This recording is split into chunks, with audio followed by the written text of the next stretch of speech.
So I will start the video and we will watch for 30 minutes and then we'll come back and think about what he has said and how that applies to us and where we are.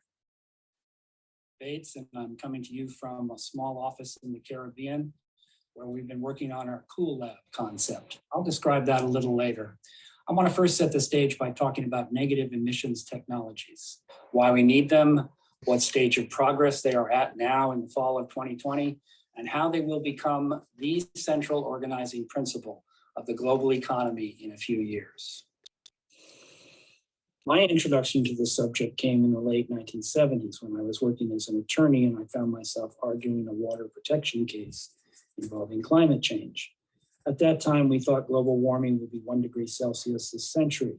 Today, we know that if we stay at our present trajectory, warming will be at least 3 degrees and could reach 5 to 7 degrees this century. It's already beyond 2 degrees in many parts of California. So there I was trying to persuade a judge that climate change was real. I had to bring in experts, introduce reports, and produce evidence. I eventually won that case, but in the process, I scared the bejesus out of myself. I retired from law and became a mushroom farmer. Eventually, I wrote a book called Climate in Crisis that told the story. Since then, I've been primarily focused on solutions. I've attended many climate summits and investment forums. I wrote a book on behind the scenes of climate negotiations. I was at COP24 in Madrid last December, and I would have been at COP25 in Glasgow this year were it not postponed because of the pandemic. I do not know if the UK will be admitting US passports in November 2021, so we'll just have to wait and see whether I make it to Scotland. This is the other book I might want to show you, which is Kathleen Draper and my book on carbon cascades.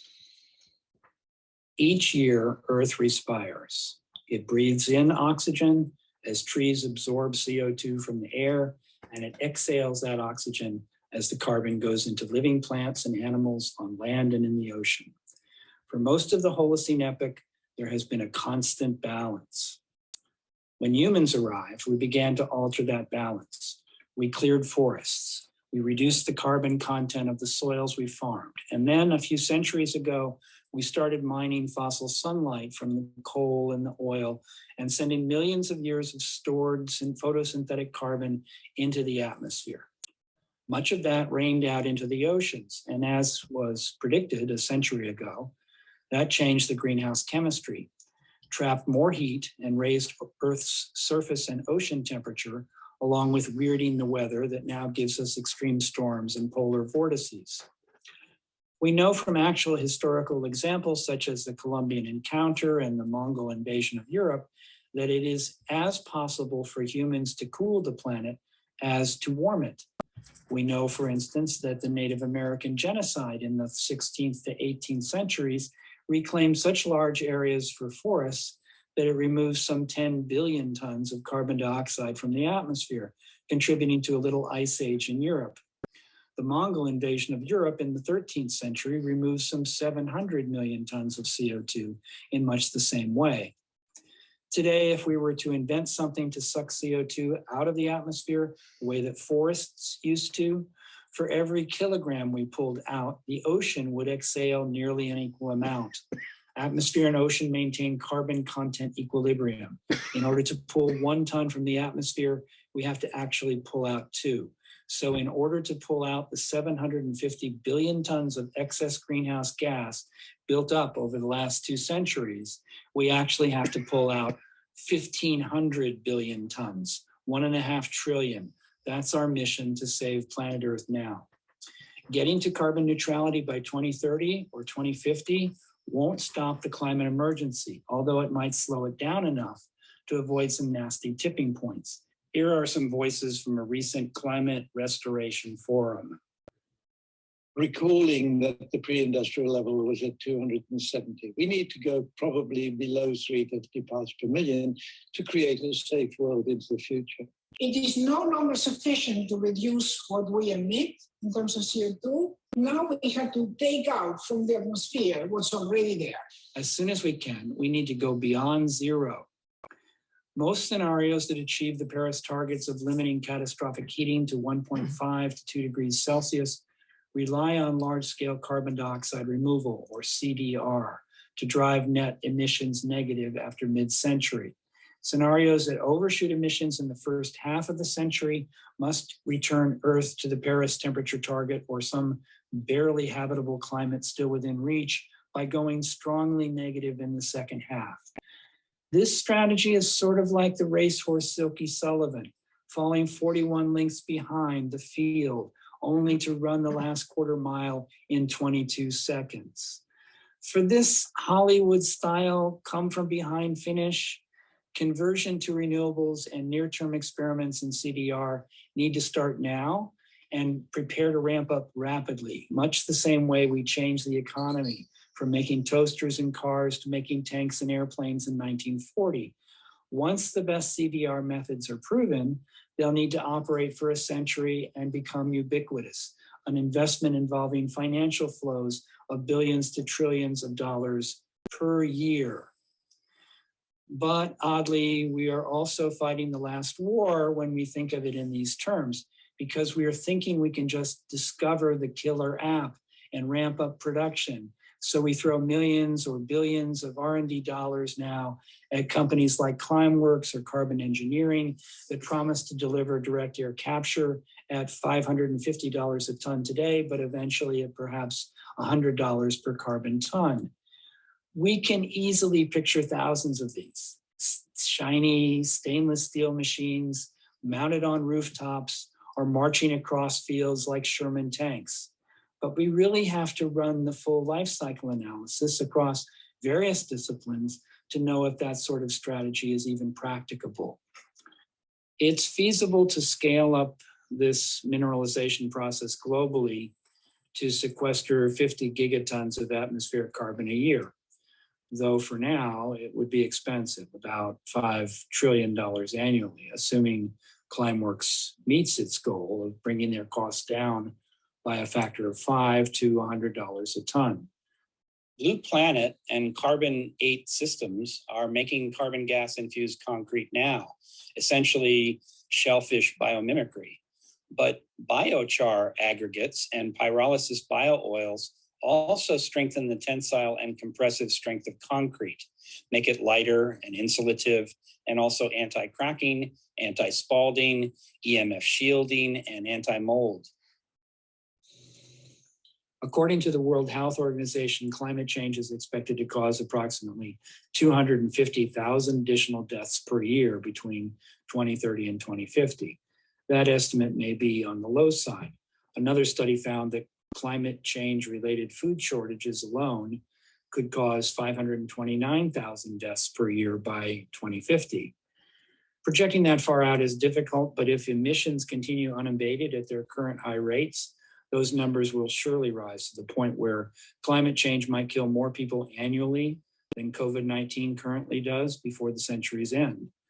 But where COVID deaths will decline as humans acquire immunity or our treatments get better, deaths from climate change related causes will accelerate every year.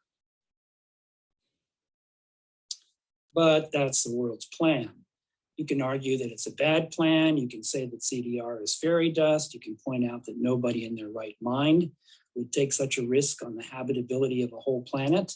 But that's our designated plan. It wasn't crafted, drafted, negotiated, and voted.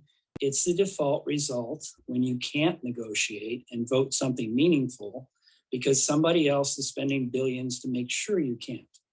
That and the neurological discount factor, Homo sapiens evolved even before the last glaciation. Governments and financial institutions will likely produce some rough ordering of the various CDR methods over the next decade or two. After studying this subject for many years, my best guess is that the low-hanging fruit will shake out to be natural carbon removal, such as tree planting and conversion of photosynthetic waste from agriculture, forestry, aquaculture, and mariculture to biochar and all its numerous and growing value chains of products.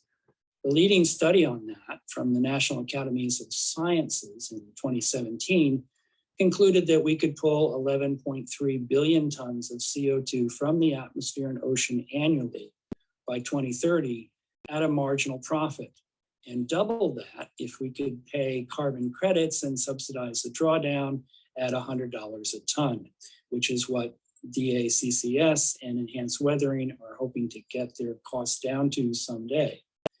If the switch to renewables will bring man-made emissions down from 40 billion tons a year to half or a quarter of that by 2030, these natural remedies could actually be pushing us back into a comfortable Holocene climate by mid-century, although admittedly, there are still a lot of unknowns. Let me just pause a second here and do some more arithmetic. Carbon trades for biochar typically range from $25 to $40 per ton. A certified biochar in Australia recently gained nearly 62 euros or $73 per ton on the Puro exchange in Finland. But consider what the world spends to prop up the fossil fuel industry today. Government subsidies alone are now more than 6 trillion, according to the International Monetary Fund, up from 5.6 trillion 6 years ago. Just in the US, those subsidies shift about 20 billion barrels worth of still undeveloped oil reserves from the unprofitable column to the profitable column. If you divide that 6 trillion by the 10 billion tons of carbon fossil companies are adding annually to the atmosphere, we are paying polluters $600 per ton to add that. Seems logical that taxpayers, especially in California, would be willing to pay at least that much to subtract. Now, in coming decades, 3 things need to be done. 1, stop emissions. 2, remove the excess carbon. 3, restore natural ecosystems. Stopping emissions is essential. Anyone who says, oh, if you advocate negative emissions or drawdown, you're giving polluters a free pass is bullshitting you. Nobody says we can avoid a steep curtailment of emissions. We have to have every decade until we get to 0, and then we can get to well into negative territory. We have to. For removing the excess carbon, regenerating nature is by far the most effective way. First, because it's much cheaper than current technological methods. But second, if we do not focus on nature-based solutions, we'll be living in a completely desertified society in which we as human beings might perhaps somehow survive, but certainly not thrive. In my view, independent entrepreneurs and people with an entrepreneurial spirit working in companies, governments, or non-governmental organizations will be the fastest and most nimble agents of change. 3 financial incentives, separately or in combination, will motivate them. 1, philanthropy and the public spirit of superheroes. 2, a decent market price on sequestered carbon, which will be traded on exchanges. And 3, science-informed government intervention to ramp up the stimulus, to rapidly scale, and also to disincentivize contrary trends. With these 3 incentives in place, there are 5 tools we currently have that these entrepreneurs will employ. First is DAX, like scrubbers on coal plants. Climeworks just landed the largest first tranche in venture capital history of 110 million. I think these are going to be marginal. BECCS is the second one, biomass energy carbon capture and storage. Here's a short animation from the Heinrich Böll Foundation that tells a little bit about BECCS's pros and cons. It's the underlying concept of BECCS. It is about the combination of 2 controversial technologies, bioenergy and CCS. Large areas of land would be turned into plantations for fast-growing monocultures, trees or crops selected for their ability to extract CO2 from the atmosphere. To meet the targets set in Paris, however, huge areas of land would have to be set aside. Indeed, the surface area required has been calculated to be that of India at the lower end and twice the amount of land currently used for global agriculture at the upper end. After felling or harvesting, the monoculture trees or plants would be burned in power stations to generate electricity. The carbon dioxide released by combustion would first be captured and liquefied before being pumped into depleted oil and gas reservoirs. or underground aquifers for final storage. In theory, at least, this method would filter one of the greenhouse gases out of the atmosphere on a gigaton scale. So what are the arguments against? The huge surface area required would drive up land prices and adversely affect food production. The result would be a sharp increase in food prices, and small farmers would lose both their land and source of income. The transformation of previously uncultivated land and prairies into monoculture plantations would destroy natural ecosystems and reduce biodiversity. BECCS could double global consumption of water and fertilizer, which would lead to additional emissions and water scarcity in many parts of the world. In order to create large tree plantations and fields, the soil must be plowed and tilled, which releases carbon dioxide.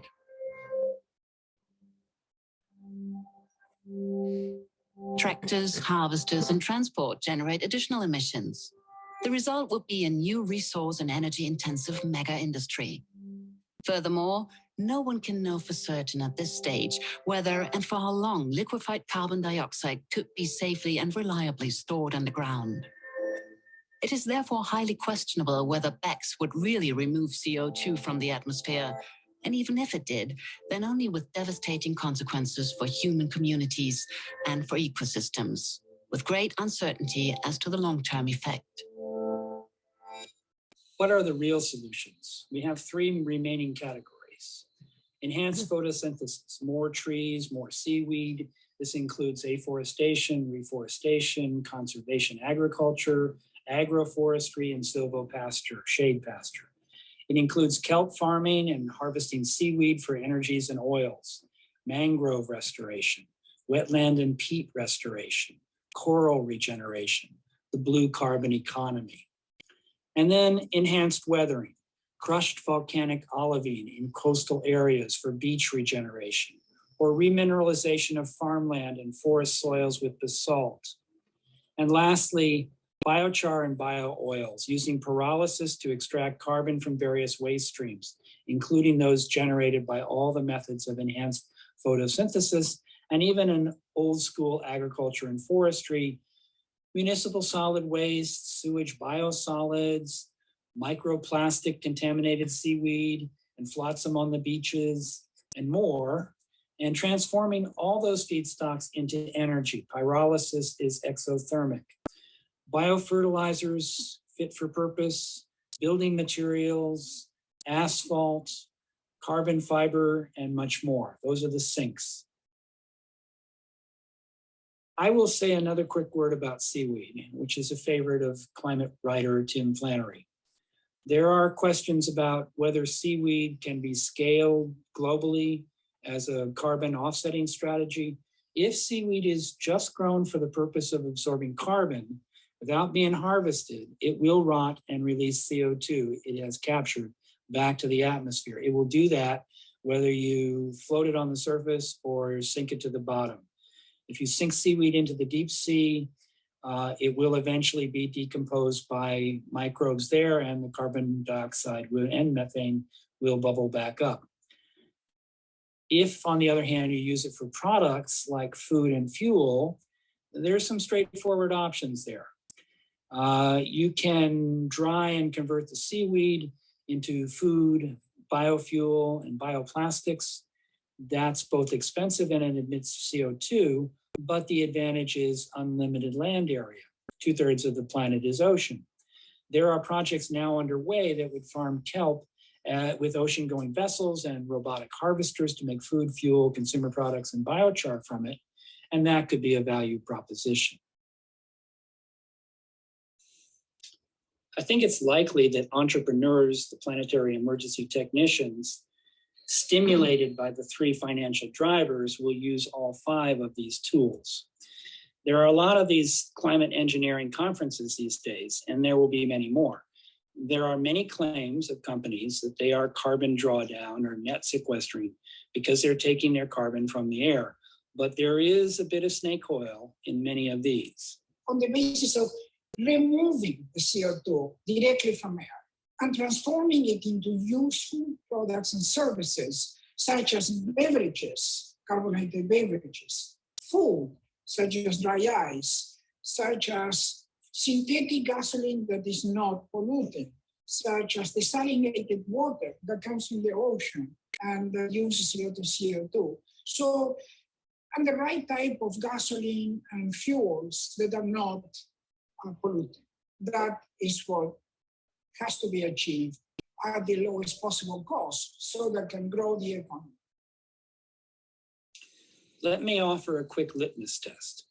If their business model requires carbon credits or making money on a carbon exchange, they are at best only carbon neutral, and probably not even that when you do the full life cycle costing. Why? Because someone is buying their drawdown carbon and sending it back into the atmosphere to be net zero as a company.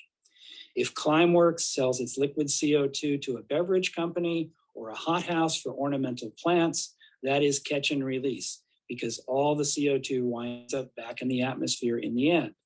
If your house is on fire, you don't tell the firemen to just let it simmer. You want to put the fire out. This is not bait and switch or time release. We need carbon removal that actually keeps the carbon out afterwards. Don't get me wrong, carbon credits and exchanges have an important role to play, but it's a transitional role. We must ultimately get to drawdown, or it will have all been for nothing.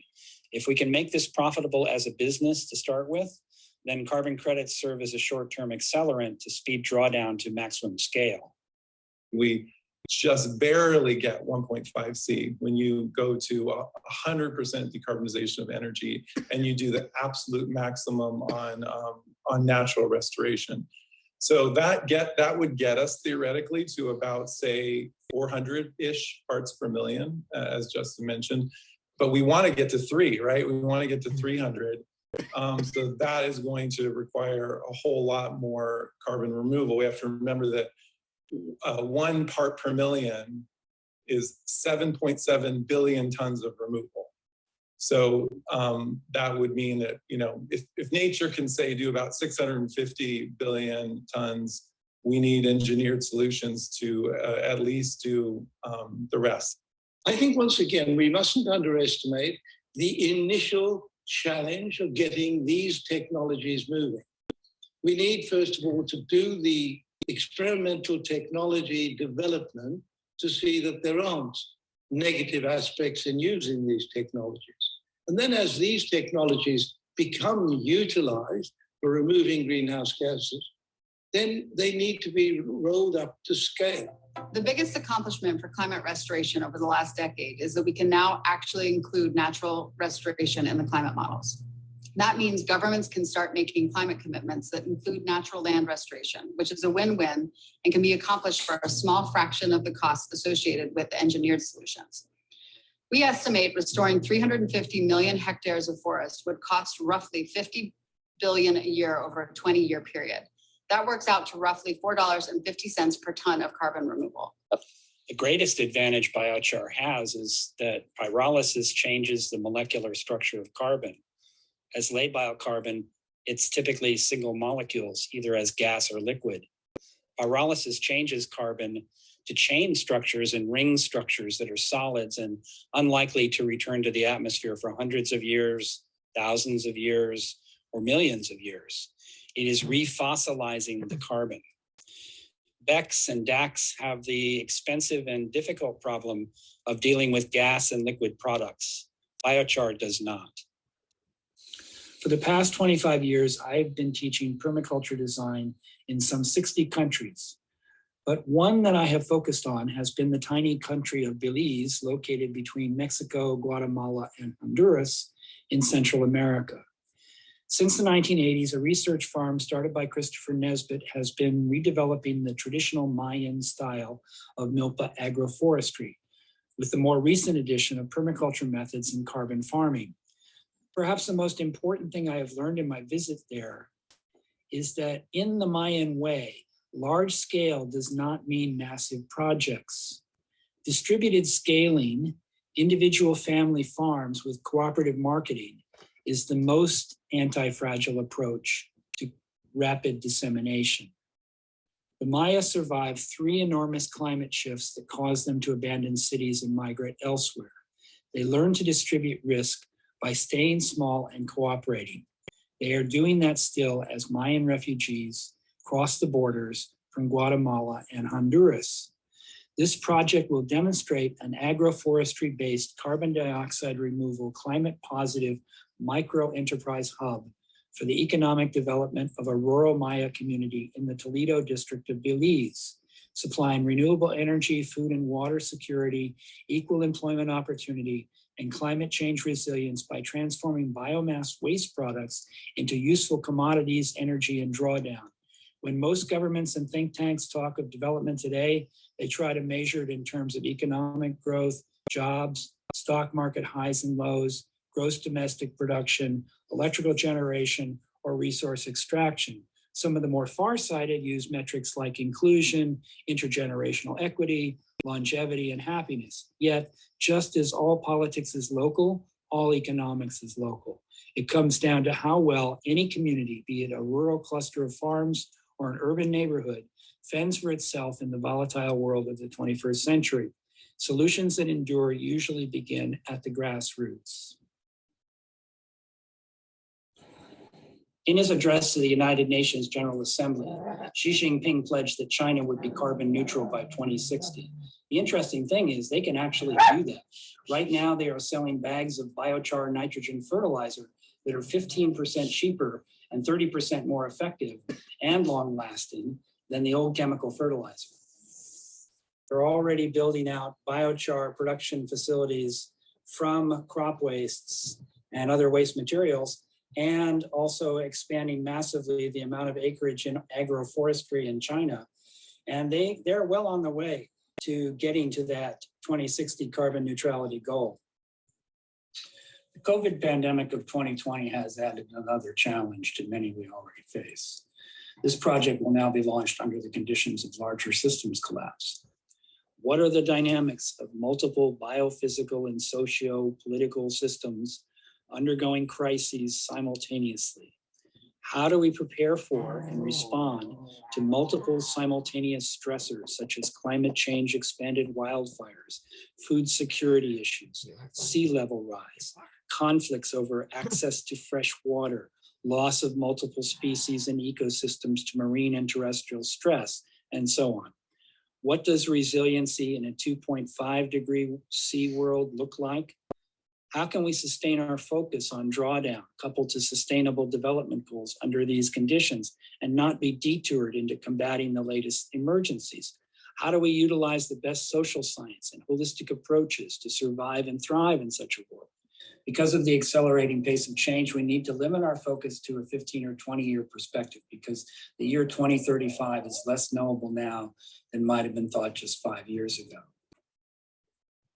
The three-legged stool any business rests on relies on social happiness, ecological health, and financial smarts. It needs all three in equal measure or it wobbles. Prior to any site work, it's imperative to build social capital and partnerships with all of the stakeholders and influencers and bring them into the design process.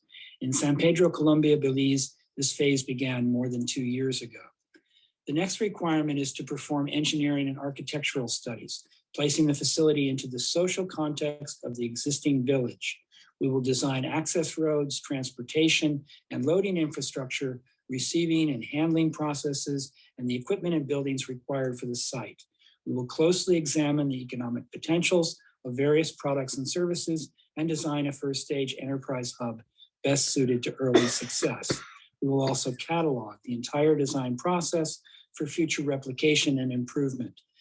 The pre-industrial atmospheric CO2 level range between 230 and 270 parts per million. We're already at 415 or about 500 parts per million if other greenhouse gases like methane are counted.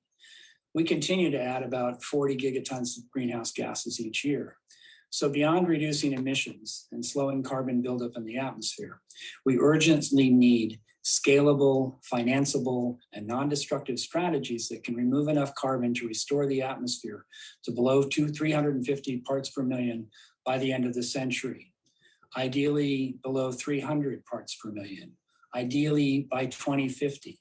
What most people don't yet know is that the interventions that we need already exist. If deployed starting now, they'll cost an order of magnitude less to scale up than what we're spending right now just to fight this pandemic. Bottom line, biochar adds the magic that could make this succeed like no other solution before. I'm not afraid to call myself a wide-eyed idealist. I just know that nothing succeeds like success. Thank you.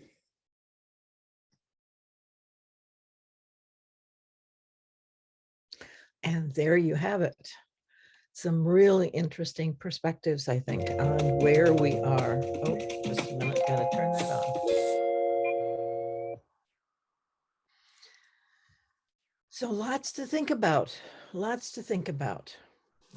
So some things that I want to sort of call out that he is talking about. I wanted to mention, he mentioned the book Burn. I also want to share that I have a guest who you may hear or see, who is now sitting behind me. So if you hear some strange noises, it's a little white Bichon that I'm house sitting for. So Albert talked about the book Burn, and the book Burn I would highly recommend. It is his biochar solution. And he has thought about it very deeply. Whether it's sufficient, it's certainly not the only approach that we need to take, but I am convinced enough to think that it's definitely an approach that should be considered and that we should engage in. He talked about focusing on cooling the planet. We've been concerned about heat, have been talking about the percentage of heat. There was a wonderful March 2021 article in the Atlantic by Peter Brennan, or a very similar, it's Peter, and I'm not 100% sure of his last name, where he walks back in history and shares with us what the planet looked like at various temperatures that were warmer than today. So I highly recommend that. He's a beautiful writer. It's a wonderful journey. And it does, in a sense, bring hope that life will exist on the planet. What is notable in all of his examples is that there are no humans. We evolved to be in the comfort range that we've had for the last 65 million years, which is now shifting.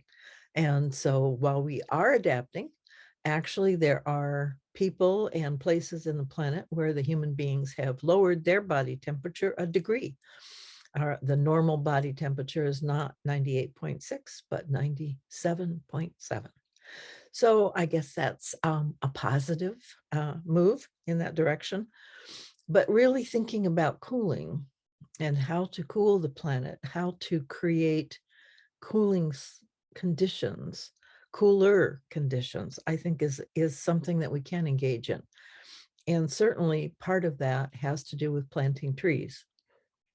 I do know that in Spokane, where I live, there has been an initial attempt to put trees where trees do not exist. There is some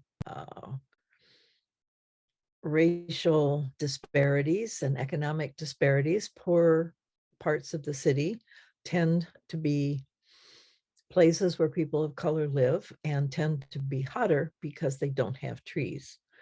So Spokane is trying to plant trees in those areas, as are other cities. So that's one thing that can be done to make things cooler. I thought it was interesting when he talked about the $6 trillion of subsidies that fossil fuel companies are getting. Certainly that's an area that can be addressed if there is enough political will.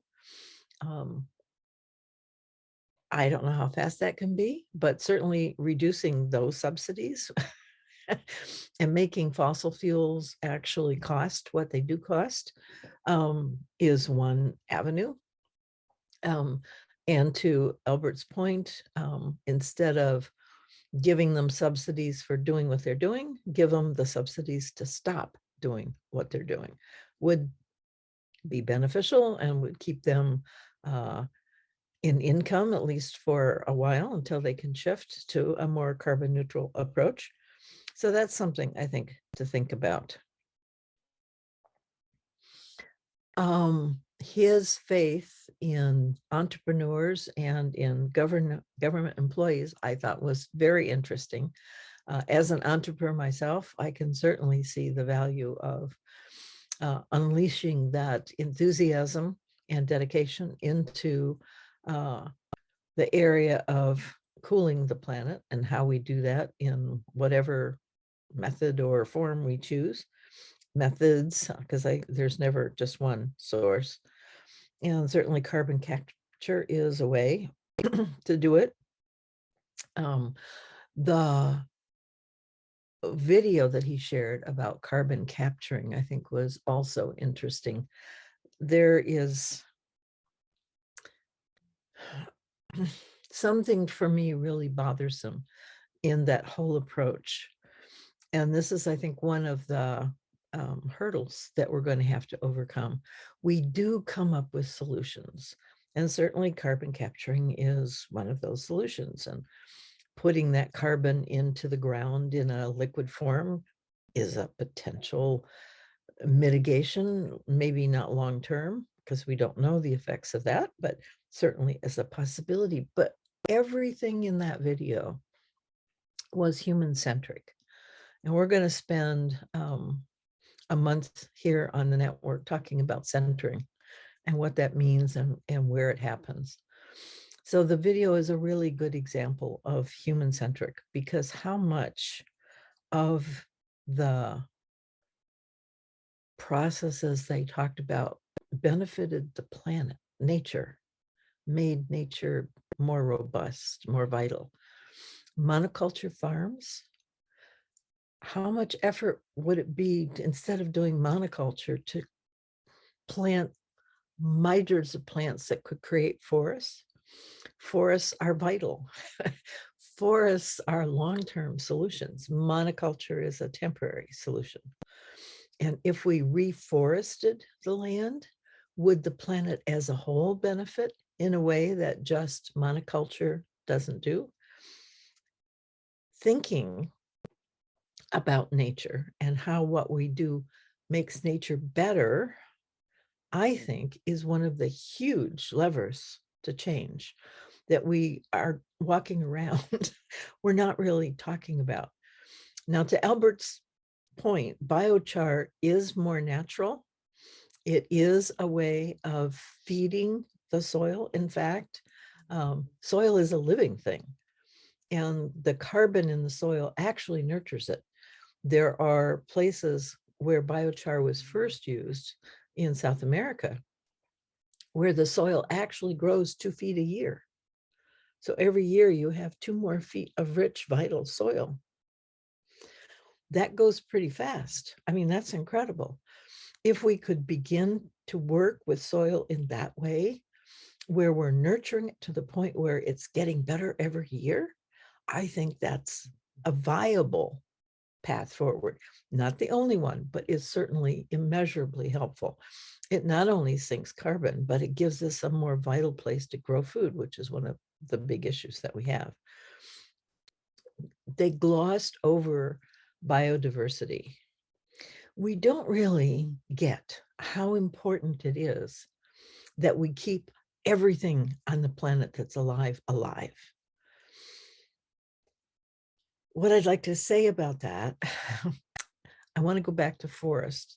So forests are composed of thousands, maybe millions, probably millions of living organisms that have all come together. And over time, and over time is key because you can't do it fast, they have learned to mesh, to live together in a way where they're supporting each other. We humans need to learn that as well. We need to learn how to interact in ways where we blend, which means giving up a little bit, sacrificing a little bit of who we are to make sure that everything else thrives. And right now, certainly the atmosphere in the United States is one of, hey man, I'm not giving up anything. I need to get back what's me. I'm not going to give up what's me. And yet we have to if we're going to live together in a harmonious way. There are some things we have to learn to mitigate, to balance, to give up for now and maybe get later, to give up because it really doesn't work in this environment, and let it go instead of decry the fact that we can't do what we want to do.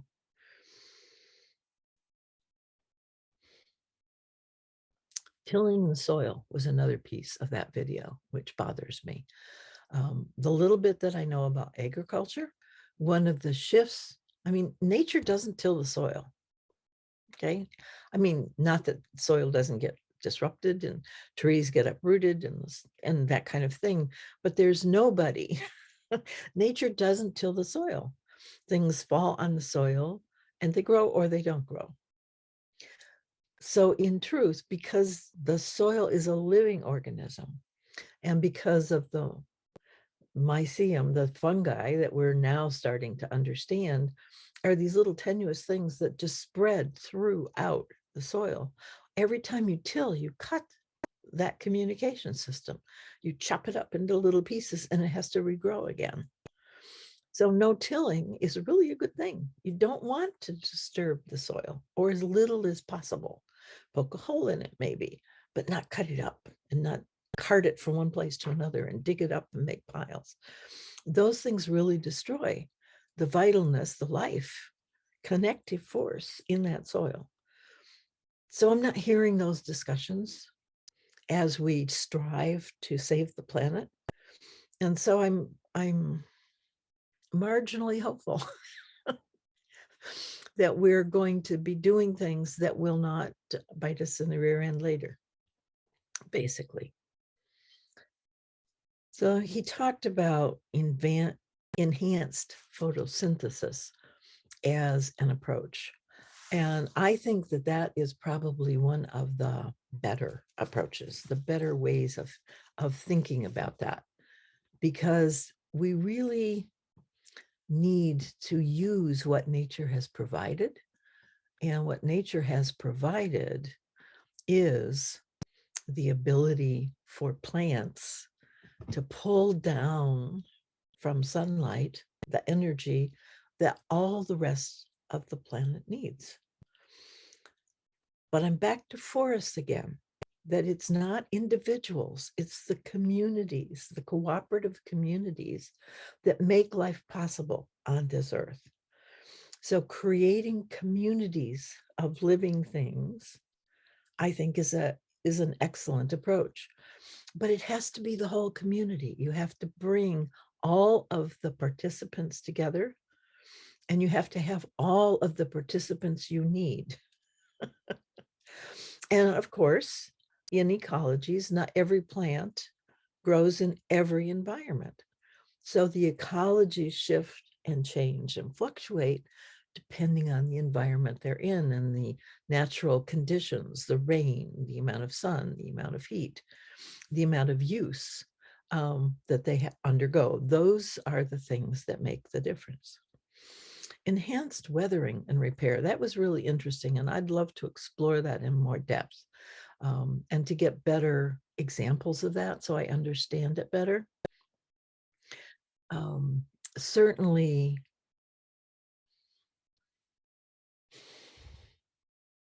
and I'm not sure that I'm 100% correct in this, but when he talked about weathering and he talked about seacoast erosion, that's certainly something that we're going to be dealing with for a number of years as the waters raise because of the ice melt.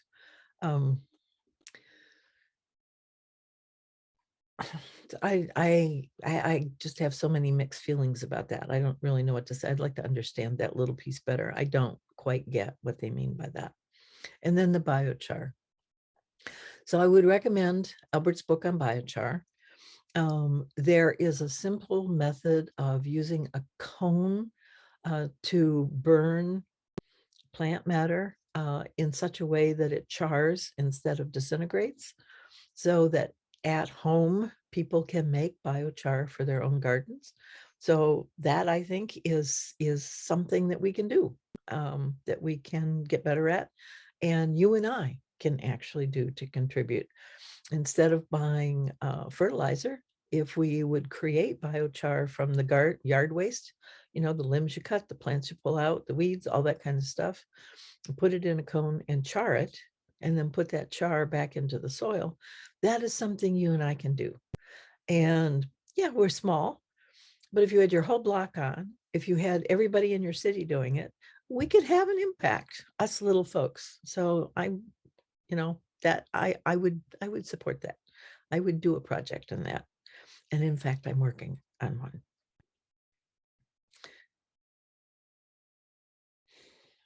They talked about China.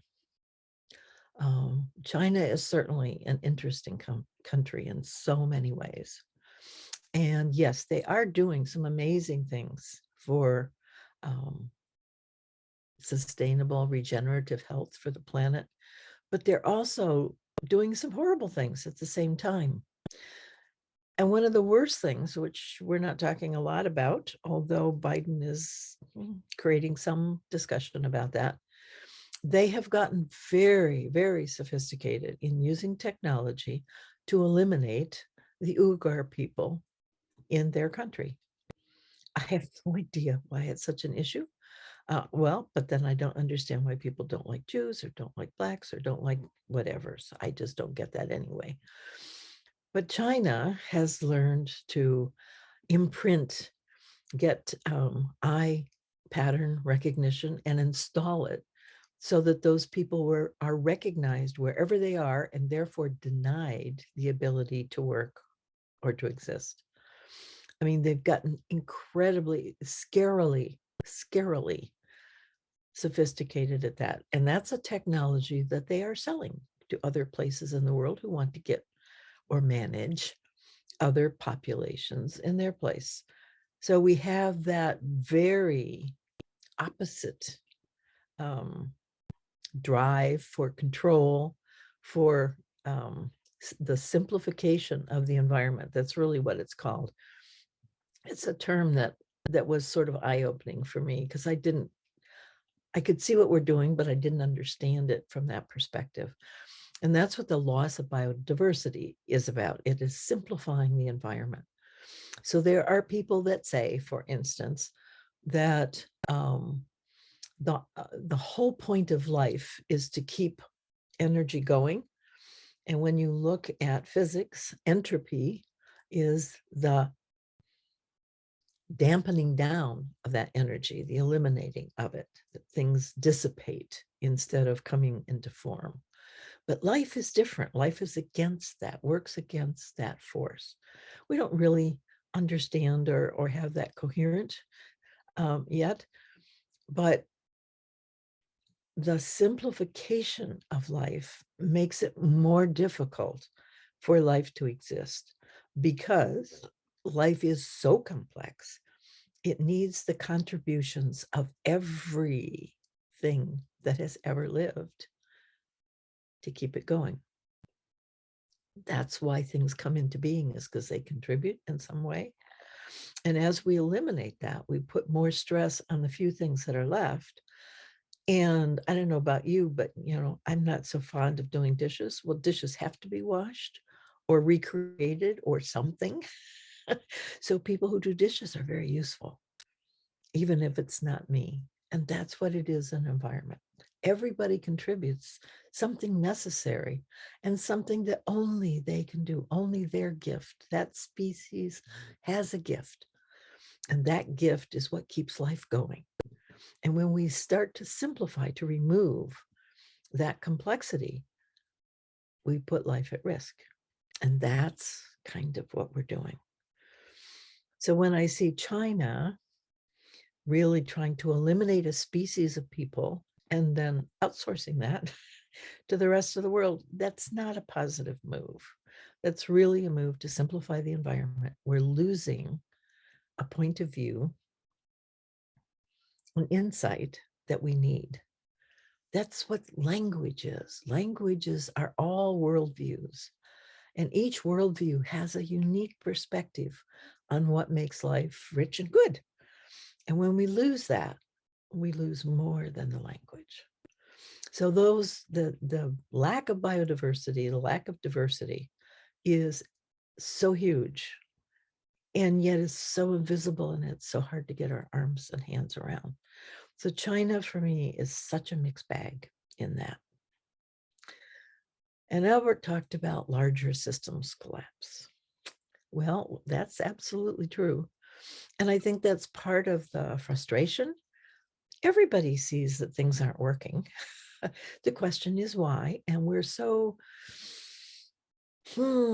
habituated to place blame, to make it somebody's fault that it's not working anymore, when it's really not anybody's fault. It's the result of the patterns of taking out diversity, trying to simplify things, to not really address the full range or spectrum of issues. We are, as a species, humans are very clever at